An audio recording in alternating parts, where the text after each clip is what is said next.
19세기 중반 덴마크는 프로이센 오스트리아 연합군과의 전쟁에서 참패를 하게 됩니다. 그래서 영토를 빼앗기는데 가장 곡창지대인 영토도 빼앗기고 황무지 같은 땅만 남게 됩니다. 또 전쟁이 끝나면 막대한 배상금을 물어줘야 되는데 그 배상금도 어마어마했습니다. 그래서 나라 경제가 파탄나기에 이릅니다. 수많은 사람들은 직장을 잃게 되었고 젊은이들은 절망감과 패배의식으로 비틀거렸습니다. 그러나 바로 이때 니콜라이 그룬투비라는 목사님이 분연히 일어나서 덴마크의 절망에 빠진 이 국민들을 일깨우기 시작합니다. 하나님을 사랑하자, 자연을 사랑하자, 나라를 사랑하자. 나라를 사랑하자. 이게 더 와닿는 것 같습니다. 우리도 다 여러분들도 그렇고 저도 그렇고 우리나라 사랑하지 않습니까? 나라를 위해서 더 기도하셔야 됩니다. 그룬투비 목사님은 농민학교를 세우고 또 성경을 바탕으로 기술 교육을 시작합니다. 그가 세운 학교는 자발적으로 학생들이 입학을 했고 또 거기에서 먹고 자고 일하고 공부하고 토론하면서 적극적으로 개척 정신을 갖고 나라의 새로운 미래를 준비하게끔 했습니다. 그룬투비 목사님은 성경에 기초한 국민 성격 개조 운동도 진행을 했고 또 농촌 부흥 운동도 함께 벌였습니다. 황무지를 개간하고 나무를 심는 등 오늘날 덴마크가 세계적인 농업국가로 발돋움할 수 있는 그런 기반을 마련했던 것입니다. 그룬투비 목사님이 굳게 의지했던 성경 구절이 있습니다. 사도행전 3장 6절의 말씀입니다. 은과 금은 내게 없거니와 내게 있는 이것을 내게 주노니 나사렛 예수 그리스도의 이름으로 일어나 걸으라. 그룬투비 목사님은 이 말씀을 굳게 의지했다고 합니다. 전쟁이 끝나서 모두가 다 잿더미가 됐고 폐허가 됐고 사람들은 절망에 빠졌습니다. 은과 금은 없습니다. 그러나 오직 나사렛 예수 그리스도의 이름으로 일어나는 그 비전을 갖고 목사님은 달려갔던 것입니다. 그룬투비 목사님의 믿음의 리더십으로 덴마크는 패전의 아픔을 듣고 일어나게 됩니다. 급기야 국민 소득은 독일을 앞서게 되었고 오늘날 OECD 국가 중에서 행복지수 1, 2위를 다투는 아름답고 강한 인류 국가가 되는 기틀을 다질 수 있게 되었던 것입니다. 덴마크의 국부로 추앙받는 그룬투비 목사님은 바로 덴마크를 위해서 하나님이 예비하신 믿음의 한 사람, 비전의 지도자였습니다. 믿음의 한 사람이 일어나서 각성하고 또 그가 믿음으로 한 걸음 한 걸음 내디딜 때 하나님께서 어떻게 역사하시는지를 그룬투비 목사님을 통해서 보게 됩니다. 여러분, 하나님께서 일하시는 방법이 있습니다. 하나님께서는 반드시 믿음의 사람을 통해서, 믿음이 있는 사람을 통해서 일하시는 것을 우리가 알게 됩니다. 가나안 정복 전쟁은 믿음을 가진 민족, 믿음을 가진 공동체, 믿음을 가진 개인에게 하나님께서 그들과 어떻게 함께 하시는지에 대한 말씀입니다. 물론 믿음이 있다 할지라도 실수할 수 있습니다. 실패할 수 있고 잘못할 때도 있었습니다. 지난 시간 여호수아와 이스라엘이 진멸의 대상이었던 기브온과 화친하게 되는 어처구니 없는 상황을 살펴보았습니다. 이로써 이스라엘은 하는 사이에 기브온과 적에서 동지가 되어버린 것입니다. 이것을 물리거나 깰 수 없었던 것은 그 화친족에게 하나님의 이름으로 맺었기 때문에 인간이 깰 수가 없었던 것입니다. 하는 수 없이 여호수아는 하나님께서 새롭게 하실 일들을 기대하면서 믿음으로 이 사건을 마무리 짓게 됩니다. 그런데 하나님께서 여호수아의 그 부분을 보신 것 같아요. 잘못된 부분이 있습니다. 그런데 잘못된 부분에서는 돌이키면서 하나님께서 어떻게 하나님의 선하심으로 다시 우리를 회복하게 하실지 또 다시 새롭게 하실지 그렇게 기대하고 기다리는 그 믿음을 하나님께서 보셨던 것입니다. 여호수아에게는 그런 믿음이 있었습니다.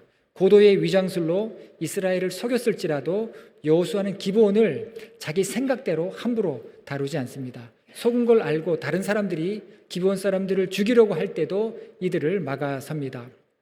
하나님의 이름으로 행해진 일이기에 하나님의 뜻이 지금은 당장 알지 못한다 할지라도 하나님의 뜻이 있음을 생각한 것입니다.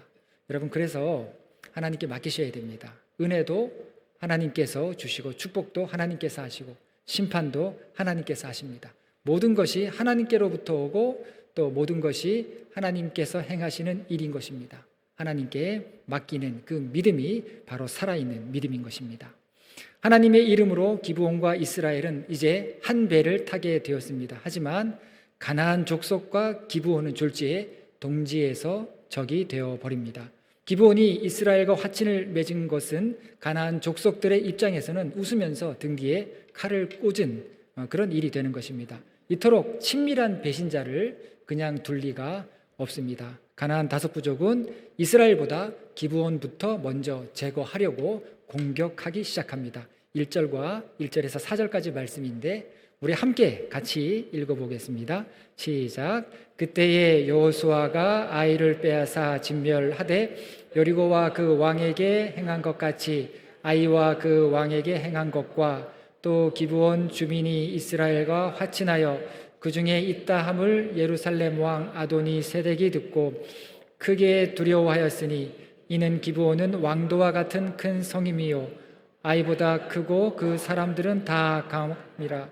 예루살렘 왕 아도니 세덱이 헤브론 왕 호함과 야르묵 왕 비람과 라기스 왕 야비아와 에글론 왕 드빌에게 보내어 이르되 내게로 올라와 나를 도우라. 우리가 기브온을 치자. 이는 기브온이 여호수아와 이스라엘 자손과 더불어 화친하였음이니라 하매. 자, 화친이라고 하는 말이 나오는데 말이 화친이지 기브온은 하나님의 집에서 물을 깃고 나무를 패는 종이 되었다라고 우리가 지난 시간 성경을 통해서 확인했습니다. 아이보다 크고 강한 성이었고 가나안 남부 지역의 대표적인 성이었던 기브온이 이렇게 되었습니다. 모양 빠지고 폼 안 나게 이렇게 되리라고 아무도 생각하지 못했을 것입니다. 예로부터 용맹한 민족은 죽음 앞에서 당당하지 않았습니까? 가나안의 큰 성읍 기브온이라면 이 역발산의 기계가 있어야 되지 않겠습니까? 아프리카의 용맹한 마사이족 때문에 유럽의 노예를 수급하는 일이 차질을 빚을 정도였다고 합니다. 어떤 상황에서는 쓰러질지언정 무릎을 꿇어서는 안 되는 거 아니겠습니까? 한번 제대로 싸워보지도 않고 비굴하게 종이 된 이런 기브온을 가나안 다른 족속들이 볼 때 허탈하다 못해 분노의 복수를 퍼붓고자 했던 것입니다. 뿐만 아니라 이 기브온이 이스라엘의 수중에 떨어지게 되면 이 남부 지역을 이스라엘이 점령하게 되는 것은 시간 문제였던 것입니다. 기브온은 예루살렘과 가까이 있었고 그럼 이스라엘이 예루살렘부터 순차적으로 이 기브온을 거점으로 삼고 전진기지로 삼고 순차적으로 예루살렘부터 그 아래쪽으로 계속해서 남부 족속들을 점령해 나갈 수 있었던 것입니다. 이렇게 되기 전에 가나안 남부 연합은 배신자 기브온부터 공격했던 것입니다. 가나안 연합군의 예상치 못한 공격에 기브온은 다급해졌습니다. 상황이 너무 급박하게 돌아가고 있었습니다. 그래서 기브온은 이스라엘에게 긴급하게 도움을 청하게 되는데 이렇게 도움을 청하게 된 것이 기브온을 구하게 됩니다. 6절과 7절 말씀 우리 함께 읽겠습니다. 기브온 사람들이 길갈 진영에 사람을 보내어 여호수아에게 전하되 당신의 종들 돕기를 더디게 하지 마시고 속히 우리에게 올라와 우리를 구하소서. 산지에 거주하는 아모리 사람의 왕들이 다 모여 우리를 치나이다 하매 여호수아가 모든 군사와 용사와 더불어 길갈에서 올라가니라. 자, 이제 다 죽게 생겼습니다. 이제 완전히 사면초가이고 기브온 남부 족속들이 기브온 성을 꽁꽁 에워싸고 있는 그런 상황입니다. 그런데 이 기브온 사람들의 형세 판단이 돋보입니다. 살아야 돼요. 살기 위해서 어떤 선택을 했습니까? 여호수아에게 도움을 청하게 됩니다. 그래서 이 기브온 족속이 여호수아에게 도움을 청했다라고 하는 거, 여러분 여호수아의 이름이 구약의 예수님, 예수님을 히브리어로 하면 여호수아입니다. 예수아. 히브리어 원어로는 예수아이고 우리말로는 번역해서 여호수아인데 예수님이에요. 예수님의 이름하고 똑같습니다. 그러니까 이 기브온 족속이 여호수아에게 도움을 요청했다라고 하는 이 이야기는 성경 이야기 이상의 의미를 담고 있는 것입니다. 여러분, 나는 누구입니까? 우리는 또 누구입니까? 기브온 사람이 바로 나라는 거예요. 기브온 사람이 바로 우리라는 겁니다. 그럼 뻔히 보이는 게 있어요. 기브온 사람들은 진멸의 대상이었습니다. 우리가 그들과 다르지 않다는 것입니다. 그리고 나는 또 누구입니까? 또 여러분들은 누구입니까? 라합이라는 거예요. 우리가 라합이라는 거예요. 여리고성이 쑥대밭이 될 때 나도 그렇게 되어야 마땅했던 그런 사람이 바로 나라는 것입니다. 그런데 말할 수 없는 은혜로 다시 살게 돼요. 생각지도 못한 은혜로 다시 살 수 있게 되었던 것입니다. 그리고 거기에서 더 나아가서 사는 것도 너무나 큰 은혜인데 하나님께 도움을 요청할 수 있는 그런 신뢰 관계까지 맺게 되었다는 것입니다. 이것은 전적으로 나의 공로가 아니에요. 하나님께서 나를 긍휼히 여기셔서 나를 구원하신 놀라운 은혜이다. 예수 그리스도로 말미암아 구원받게 된 우리가 정말 하나님의 은혜로 살아갈 수 있다는 것, 이것이 놀라운 구원의 소식이라는 것입니다. 내가 라합처럼 인생 밑바닥에서 살았는데, 내가 기브온처럼 술수와 거짓과 탐욕 속에서 살았는데 그런 나를 개의치 아니하시고 부끄럽다고 밀어내지도 아니하시고 되려 품에 안으시는 그 구원의 놀라운 스토리가 바로 우리가 오늘 읽은 이 말씀 가운데 있는 것입니다. 여러분, 그래서 우리가 기도할 수 있는 거예요. 우리는 기브온과 같이 라합과 같이 진멸받을 수밖에 없는 그런 사람인데 주님께서 은혜로 우리를 살게 해주셨기 때문에 우리가 하나님 앞에 하나님 살려주세요, 하나님 도와주세요 기도할 수 있는 것입니다. 그래서 여러분, 기도를 너무 어렵게 생각하시면 안 됩니다. 대표기도 하시는 분들 참 대단하시죠. 대표기도 하는 게 쉽지 않습니다. 그런데 나는 대표기도 할 정도가 안 된다고 여러분 기도 못하는 거 아닙니다. 그리고 새벽기도 안 한다고 기도에 대해서 죄책감 가질 필요 없습니다. 여러분, 예수님께서 새벽 미명에 습관처럼 기도하셨다라고 했는데 그 새벽 시간은 어떤 시간이냐면 예수님께서 하루 중에 가장 편안하고 고요했던 시간이 새벽 시간이었습니다. 해가 뜨면 사람들은 예수님 주위로 에워쌌습니다. 그리고 어디를 가든지 예수님과 함께 무리지어서 다녔습니다. 그런데 예수님에게 이 새벽 시간만큼은 하나님의 영으로 충만함을 누리는 가장 고요하고 가장 평안하고 편안한 그런 시간이었던 겁니다. 그래서 여러분, 우리가 기도를 어떻게 하면 되겠습니까? 기도는요, 우리의 모범 되시는 예수님처럼 하시면 됩니다. 여러분, 가장 편안한 시간이 언제입니까? 가장 평안하게 아이들 학교 보내고 아침에 막 분주하고 이제 집안이 고요해지면 텔레비 틀어서 드라마 이렇게 보는 시간, 가장 편안하지 않습니까? 여러분, 그때 잠깐 기도해 보세요. 그때 잠깐 여러분 방으로 들어가서 말씀을 한 장 읽고 기도를 해 보시기 바랍니다. 내가 가장 편안한 시간에 하나님과 친밀함을 누리면 돼요. 어떤 분들은 운전 좋아하시는 분들, 여자분들 중에도 저희 교인들 보니까 운전하는 걸 두려워하지 않은 분들이 계세요.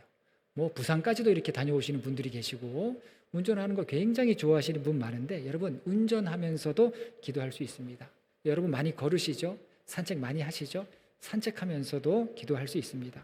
밤에 누워 잠을 청할 때에도 여러분 기도할 수 있습니다. 저는 이상하게 밤에 누우면 막 기도 제목들이 막 생각이 납니다. 지금 새벽 기도 하시는 분들은요, 오랜 시간 훈련이 됐어요. 처음에는 그러지 않았는데 오랜 시간 훈련이 돼서 새벽 시간이 가장 평안하고 가장 고요한 시간이 되었습니다. 그래서 새벽 기도를 할 수 있는 건데, 그런 훈련이 되지 않는 분들은 여러분, 나는 기도하지 않는다, 나는 기도 못한다, 그런 죄책감에서 벗어나시기 바랍니다. 하나님 임재의 연습을 내 일상 가운데서 하시기 바랍니다. 그러면 어디서든지 어떤 모양으로든지 기도할 수 있습니다. 김천에 아주 부흥하는 그런 핫한 교회가 있습니다. 요즘에는요, 이 서울에서 막 부흥하는 교회는 없습니다. 막 젊은 사람이 몰려들고 아이들이 몰려드는 그런 교회는요, 서울 외곽지대예요. 최근에 뉴스를 보니까 양주에 그런 교회들이 막 생겨나고 또 지방의 신도시를 중심으로 생겨납니다. 서울에는 왜 없냐면요, 집값이 워낙 비싸요. 그래서 제가 지금 사택을 2월 말까지 나가야 돼서 계속 집을 이렇게 보러 다녔는데, 어떤 한 곳에 가니까 나이 지긋하신 분이 나오시더니 집 보러 왔냐고 그러시는 거예요. 그래서 집 보러 왔다 그랬더니 여기 뭐 몇 호가 비어 있다라고 하시면서 여기 살기 너무 좋다고. 그래서 왜 살기가 좋습니까? 그러니까 여기 1층, 2층, 3층, 4층, 5층 전부 다 노부부밖에 살지 않는다고. 사람이 없는 거예요. 젊은 사람들은 거기 들어와서 살 수가 없는, 집값이 워낙 비싸니까 다 뭐 경기도로 다 나가고 전부 다 나이 많은 분들, 집이 조용하다는 거예요. 진짜 절간 같습니다. 정말 조용해요. 정말 깨끗하고 뭐 아이들이 있으면 자전거도 있고 뭐 킥보드도 있고 별게 다 있을 텐데 아무것도 없습니다. 그래서 요즘에 이 부흥하는 교회들을 보면 다 이렇게 신도시 중심으로 성장을 합니다. 이 교회도 교회가 와글와글해요. 그런데 이 교회의 특징이 뭐냐면 새벽 기도가 없습니다. 처음에 개척할 때부터 새벽 기도를 하지 않았어요. 여러분, 기도의 원리와 의미를 알면 새벽 기도가 없는 교회도 이상하지 않아요. 그렇다고 해서 그 목사님이 이상한 목사님 절대 아닙니다. 아버지가 평생토록 목회를 하셨고 개척을 하셔서 그 어려운 과정을 다 지켜본 목사님이에요. 어려서부터 이 목사님은 새벽 기도를 했던 분입니다. 그런데 교회 개척에서 새벽 기도가 없는 그런 교회를 세웠습니다. 어디서든 어떤 모양이든 기도할 수 있다는 겁니다. 여러분, 그래서 그런 기도의 마인드를 갖고 있는 사람에게는요, 믿음이 반드시 생겨요. 내가 어디서든지 기도할 수 있다. 믿음이 생기고 그 믿음은 내 이성과 내 경험과 상식을 뛰어넘게 하는 것입니다. 그리고 기도할 때 하나님의 눈으로 상황을 보게 하죠. 특히 절박한 시즌과 비천한 시즌에 더욱 기도해야 하는 것입니다. 그렇게 기도하면은요, 하나님 응답 주십니다. 8절과 9절 우리 함께 읽겠습니다. 그때에 여호와께서 여호수아에게 이르시되 그들을 두려워하지 말라. 내가 그들을 내 손에 넘겨 주었으니 그들 중에서 한 사람도 너를 당할 자 없으리라 하신지라. 여호수아가 길갈에서 밤새도록 올라가 갑자기 그들에게 이르니. 자, 기브온이 다급하게 지금 원군을 요청했습니다. 여호수아에게 우리 다 죽게 생겼습니다. 지금 남부 족속, 강한 족속 5 족속의 동맹이 우리를 쳐들어왔습니다. 그래서 정가를 보내서 길갈에 있는 여호수아에게 응원군을 요청한 것입니다. 그랬을 때 이 여호수아가 신속 대응군을 밤새 이동시킵니다. 9절에 보면 갑자기 그들에게 이르게 되었다. 굉장히 빨리 이렇게 올라온 것입니다. 길갈에서 이 기브온까지는 40km가 조금 넘는 거리이죠. 그러면 적어도 10시간 정도 행군을 하게 된 것입니다. 그런데 갑자기 도달했다. 이거는 지체하거나 또 피곤하거나 그런 기색이 전혀 없는 것입니다. 이사야서 말씀에 여호와를 앙망하는 자는 걸어가도 피곤치 아니할 것이다. 달려가도 곤비하지 아니할 것이다. 라고 했는데 그 말씀대로 길갈에서 기브온까지 지치지 않고 오게 됩니다. 여러분, 그래서 항상 우리가 주의 일을 감당할 때 무슨 일이든지 그렇습니다. 주의 일을 감당할 때 하나님께서 함께 하신다라고 하는 그런 은혜 충만한 마음으로 감당하셔야 돼요. 그러면 육체적인 피곤을 이기게 됩니다. 그리고 나를 관리하는 것도 굉장히 중요합니다. 하나님께서 나와 함께 하시도록 내가 하나님의 은혜를 담을 만한 그런 그릇으로 준비되도록 마음을 딴 데 뺏기시면 안 돼요. 저도 한 주 여러분, 주일날 한번 설교하고 나면은요, 정말 빠르게 또 한 주가 돌아옵니다. 저는 한 주가 정말 정신없이 이렇게 지나가게 됩니다. 오늘 설교를 하면 내일부터 또 설교 준비를 다시 들어가야 되고, 정신없이 이렇게 살다 보면은요, 마음을 뺏겨요. 설교를 준비하는데도 마음이 다른 데 뺏겨버립니다. 그래서 그러지 않으려고 굉장히 노력을 하는데 쉽지는 않습니다. 그러나 영적으로 나를 케어하는 일들, 이거는 너무나도 중요합니다. 하나님께서 함께 하시는 그런 확신을 갖게 되는 거죠. 여러분, 그러면 응답도 얻게 되는 겁니다. 하나님께서 급박하게 기드온을 향해서 이동하는 여호수아에게 응답을 주시는데 이거는 여호수아가 준비되어 있었던 거예요. 하나님의 말씀을 들을 준비가 되어 있었던 것입니다. 여러분, 사울이 다메섹에서 예수 믿는 사람을 잡으려고 다메섹 도상을 지나가다가 거기에서 예수님의 음성을 듣죠. 그런데 그 주변에 다른 사람들이 있었습니다. 그런데 다른 사람은 예수님께서 하시는 말씀을 못 들었어요. 누구만 들었습니까? 사울만 들었어요. 여러분, 이게 하나님의 응답이에요. 여기 많은 분들이 계시는데 여기에 하나님께서 말씀이 선포되고 말씀이 읽혀질 때 응답받는 분들이 따로 계실 거예요. 하나님께서 어떤 마음을 주시고 하나님께서 뭔가 들려주시는 그런 음성을 듣는 분들이 따로 계시는 겁니다. 그래서 준비되어 있어야 돼요. 그래서 내가 하나님 앞에 온전히 서 있어야 되는 겁니다. 여호수아만 지금 하나님께서 주시는 응답의 말씀을 듣습니다. 두려워하지 말라. 내가 그들을 내 손에 넘겨주었고 한 사람도 당할 자가 없다라고 말씀을 하십니다. 하나님께서는요, 여호수아에게 말씀을 주실 때마다 늘 두려워하지 말라라고 하는 그런 말씀을 주십니다. 여러분, 두려움이 뭔지 아세요? 정말 두려워 보셨나요? 사람이 두려워 보신 적 있으십니까? 정말 사람이 두려워 본 적이 있으면은요, 사람을 왜 무서워해? 이런 말 못해요. 정말 사람이 무섭습니다. 그냥 밤길이 무서워서 사람이 무서운 게 아니라 어느 순간 이 사람이 두려움으로 확 다가와요. 그런데 여호수아에게 하나님께서 1장에서도 두려워하지 말라. 여리고성을 또 치러 갈 때에도 두려워하지 말라. 그리고 10장에서도 두려워하지 말라라고 하는 말씀을 주십니다. 여러분, 이게 리더의 고뇌예요. 적이 두려운 게 아니라 우리 내부에 함께하는 사람이 두려울 수도 있는 겁니다. 여러분, 두려움과 믿음은요, 공존하면 안 돼요. 두려워하면 하나님의 함께하심이 보이지 않습니다. 그런데 이상하게 두려움은 항상 엄습해요. 사단이 항상 두려움을 우리에게 집어넣으려고 합니다. 그래서 말씀으로 물리치고 기도로 쫓아야 되는 겁니다. 잠언 29장 25절에 사람을 두려워하면 올무에 걸리고 여호와를 의지하는 자는 안전하다라고 말씀을 했습니다. 하나님은 우리에게 두려워하는 마음이 아니라 담대한 마음을 주시는 분이십니다. 자, 이제 해가 뜨고 아침이 되었습니다. 기브온에 모여 있었던 가나안 연합군들이 이 아침에 해가 떠서 주변을 둘러보니까 이스라엘 군대가 새까맣게 몰려왔던 것을 보게 됩니다. 얼마나 놀랐겠습니까? 아마 이들은 이스라엘과 기브온의 관계가 이 정도일 줄은 몰랐을 것입니다. 하지만 이스라엘은요, 기브온을 생각해서가 아니라 하나님과 약속을 지키기 위해서 온 거죠. 기브온 때문에 온 게 아니라 하나님의 이름으로 한 약속이기 때문에 그들은 달려왔던 것입니다. 여러분, 그래서 뭔가 좀 석연치 않아요. 뭔가 이건 좀 아닌 것 같은데, 뭔가 이거는 좀 이치적으로도 안 맞는데, 그럴지라도 여러분, 믿음을 갖고 하면은요, 거기에 사단이 발붙이지 않아요. 이스라엘이 지금 그랬던 겁니다. 기브온 생각하면 약이 올라요. 기브온 생각하면 화가 납니다. 그런데 하나님과 했던 약속이기 때문에 밤새 힘을 들여서 이 기브온에 당도하게 됩니다. 그랬을 때 하나님께서 하시는 놀라운 일들을 경험하죠. 그래서 여러분, 우리가 싸우려고 하면 안 됩니다. 오늘 본문 말씀에도 하나님께서 싸우셨다라고 하는 말씀이 나오는데, 싸움은 하나님이 하시는 거예요. 우리는 기도하고 싸움은 하나님께서 하셔야 되는 것입니다. 하나님께서 이스라엘을 위해서 싸우시니까 하나님께서 초자연적인 방법으로 이스라엘을 돕기 시작하십니다. 11절과 12절 말씀 우리 함께 읽겠습니다.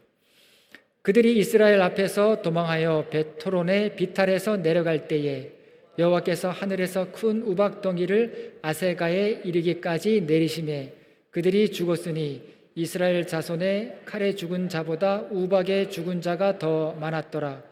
여호와께서 아무리 사람을 이스라엘 자손에게 넘겨주시던 날에 여호수아가 여호와께 아뢰어 이스라엘 목전에서 이르되 태양아 너는 기브온 위에 머무르라.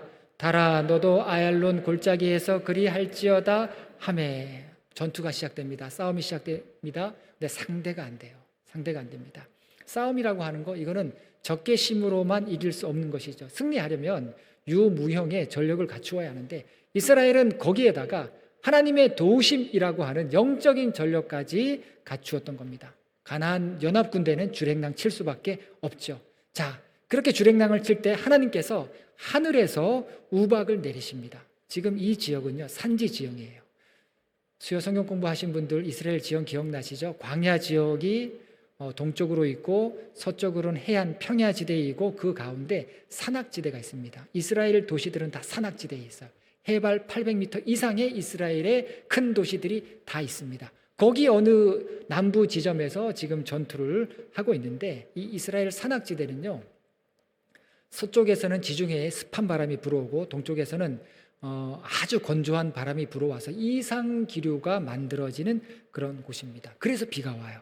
그래서 광야가 뻔히 보이는데 이 산지 지역은 굉장히 풀들이 잘 자라고 나무들이 많은 그런 곳이 됩니다. 그래서 실제로 우박이 잘 내린다고 합니다. 1997년에 이 지역에 정말 야구공만한 우박이 내린 적도 있다고 합니다. 아마 이 기브온과 또 이스라엘과 가나안 연합 군대가 전투를 시작했을 때 이때도 아마 그런 우박이 내렸을 것입니다. 그래서 성경에서는 칼에 죽은 자보다 우박에 맞아 죽은 적군이 더 많았다라고 말씀을 합니다. 누가 싸우셨습니까? 하나님께서 싸우고 계시는 거예요. 그래서 여러분, 이스라엘 백성들이 가나안에 하나님께서 내가 너희에게 약속의 땅을 주겠다, 이미 너희가 들어가서 차지하라라고 했을 때 하나님께서 싸우신다라고 하는 그 부분이 전제되어 있었던 것입니다. 여러분, 내가 싸우면 어떻습니까? 내가 싸우면 상처만 남아요. 내가 싸우면 상흔만 남습니다. 그런데 하나님께서 싸우시면 승률 100%인 것입니다. 자, 그리고 또 한 번의 기적이 있죠. 12절에 보면 여호수아가 해와 달에게 명령을 하는 것을 보게 됩니다. 한참 싸움이 치열했는데 이제 해가 떨어지게 생겼어요. 해가 떨어지면 싸울 수가 없습니다. 적들이 숨어들고 적들이 또 어떻게 반격을 할지 모릅니다. 여호수아의 마음이 다급해졌는데 자기도 모르게 해와 달에게 명령을 해버린 거예요. 상상도 못할 말이 여호수아의 입에서 나왔던 겁니다. 여러분, 하나님의 임재, 또 하나님을 늘 생각하는 사람이 그렇습니다. 이 권세가 있어요. 다릅니다. 하나님의 임재 속에 있는 사람은 권세가 있고 선포하게 됩니다. 이거는 흉내낸다고 되는 게 아닙니다. 그리고 아무나 할 수 있는 것도 아니죠. 여러분, 기도의 분량이 채워져야 되고요. 그리고 내가 너와 함께 한다라고 하는 내 확신이 아니라 내가 나 자신에게 주는 자기 암시, 자기 확신, 그거 믿음 아닙니다. 자기 확신이 아니라 하나님의 확신, 하나님의 확신을 얻은 사람만이 이런 선포, 이런 명령을 할 수 있는 겁니다. 해와 달에게 머물라라고 하는 거는 우리가 이해하기에 이거는 지구 자전의 속도가 늦춰졌거나 지구 자전이 멈췄거나 그런 말인데, 사실 여러분, 지구가 1초에 몇 메다를 지금 날아가고 있습니까? 자전을 하는 속도가 1초에 500m라고 하지 않습니까? 그런데 이렇게 상상도 못할 속도로 회전을 하는 지구가 갑자기 멈추면 어떻게 됩니까? 갑자기 멈추면 여기에 있는 뭐 구조물들, 사람, 산, 바다, 이거 다 날아갑니다. 다 날아가요. 그래서 이걸 우리가 어떻게 이해할 수 있는가? 여러분, 이건 과학이 아니에요. 제가 여기서 과학적으로 설명할 일이 아니고요. 이거는 설명이 안 되는 하나님의 기적입니다. 죽은 자가 살아나는 거 설명이 안 되는, 설명할 수 없는 하나님의 기적이. 홍해가 갈라졌습니다. 이것도 설명할 수 없는 하나님의 기적인 것입니다. 성경은 하나님의 기적의 기록이에요. 기적은, 하나님의 기적은 이유가 없습니다. 우리가 그냥 믿는 거예요.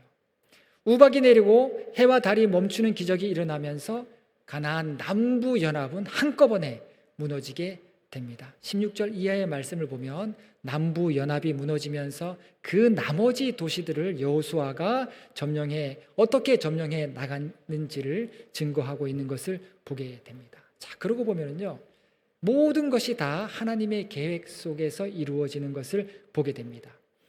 기브온이 다급해서 이스라엘에게 전령을 보내서 우리를 도와달라라고 했을 때 이스라엘이 길갈에서 있었습니다.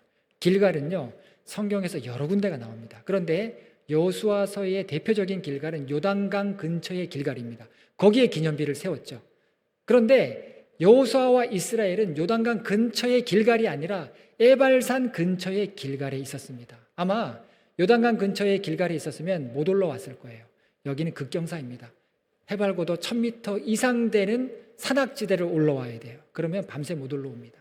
그런데 에발산 근처 길갈에 있었기 때문에, 산악지대에 있었기 때문에 밤새 달려서 기브온을 도우러 올 수가 있었던 것입니다. 또 가나안 남부 족속들이 연합해서 기브온을 치러 올라왔는데, 이것도 정말 기가 막힌 하나님의 계획이죠. 적들이 한꺼번에 제 발로 찾아와서 나 좀 잡아달라라고 하는 그런 격이었던 겁니다. 그래서 이스라엘은 큰 힘을 들이지 않고 이 가나안 5 족속을 손쉽게 무찌를 수 있었던 것입니다. 이게 아니었으면요, 이스라엘은 한 지역을 다 찾아다니면서 한 성 한 성을 무너뜨려야 했고 한 족속을 다 공략했어야 됐습니다. 이들은 가나안의 대표 족속이에요. 그런데 이들이 한꺼번에 성을 버리고 산지 지역으로 올라와서 제 발로 찾아온 겁니다. 그리고 지리적으로 오늘 본문을 유심히 보면 이 적군의 위치가 어디고 또 이스라엘과 기브온의 위치가 어딘지 드러나게 됩니다. 이 가나안 족속들 5 연맹들은요, 비탈길이 있었어요. 경사, 그러니까 밑에서 올라왔던 겁니다. 반면에 이스라엘과 기브온은 높은 지대에 있었죠. 그러니까 유리했던 겁니다. 전투를 위에서 아래로 내려가면서 하니까 그 힘을 받아서 적군을 물리칠 수가 있었던 것입니다. 또 본문에 나오는 베토론길, 아세가, 막게다, 이런 지역들은요, 산악지대에서 해안지대로 내려가는 아주 중요한 길목에 있는 그런 도시들이었죠. 그러니까 이스라엘은 달리면서 그 힘을 이용해서 수월하게 전투를 했던 것입니다. 여러분, 누가 싸우고 계십니까? 전후 사방에서 하나님께서 싸우시는 것을 보게 됩니다. 상대가 아무리 강해도 하나님과 같이 가니까 되는 겁니다. 가나안에 강했던 5 족속이 이런 식으로 무너지니까 나머지 족속은 콩 줍듯이 주워 담게 되는 것을 보게 됩니다. 손쉽게 남부 지역을 점령하게 되었습니다. 여러분, 그래서 믿음을 갖고 사셔야 됩니다. 정말 믿음을 갖고 살아가는 것이 얼마나 중요한가 하는 것을 우리가 다시 생각하게 됩니다. 여러분, 믿음이 없거나 불신이 있는 그런 사람에게 하나님의 비전, 하나님의 뜻 이런 거는 오히려 독이 됩니다. 시험거리가 돼요. 하나님을 신뢰하지 않는 사람에게 약속의 땅은 두려움과 불안의 대상입니다. 하나님은 이미 승리를 약속하셨죠. 그리고 어떻게 승리할 수 있는지를 가르쳐 주셔도 믿음이 없고 불신앙적이면 싸움 자체를 못하겠다고 뒷걸음질 치고 후퇴하는 그런 걱정스러운 일들이 일어나게 됩니다. 그래서 믿음을 가지셔야 됩니다. 긍정적인 믿음이 자라나도록 하셔야 됩니다. 나를 의지하는 믿음보다 하나님을 의지하는 믿음을 가지셔야 됩니다. 여러분, 인간은 작은 물방울 하나에도 죽을 수 있는 연약한 존재이죠. 우리 머릿속에 실필줄 하나 터지면 아무것도 못하고 마비가 되는 그런 약한 존재입니다. 그렇기 때문에 실패와 좌절이 내 삶의 불행으로 남게 하지 않으려면 여러분, 하나님 말씀 붙드셔야 돼요. 기도로 능력을 덧입을 때 은과 금은 내게 없지만 나사렛 예수의 이름으로 일어나 걷게 되는 그 놀라운 역사를 보게 되는 겁니다. 은으로 일어나는 것도 아니고 금으로 일어나는 것도 아니고 나사렛 예수의 이름으로 뭔가 회복되고 뭔가 소생케 되고 뭔가 내 마음에 변화가 있고 내 삶에 어떤 하나님께서 만지시는 그런 놀라운 역사들을 경험하셔야 됩니다. 믿음의 생각을 하고 믿음의 말을 하시기 바랍니다. 어떤 어렵고 힘든 상황에서도 주님의 이름을 높이시기 바랍니다. 그러면 하나님을 높이는 우리를 하나님이 축복하실 것입니다. 그 은혜 가운데 살아가시기를 바라겠습니다. 기도하시겠습니다.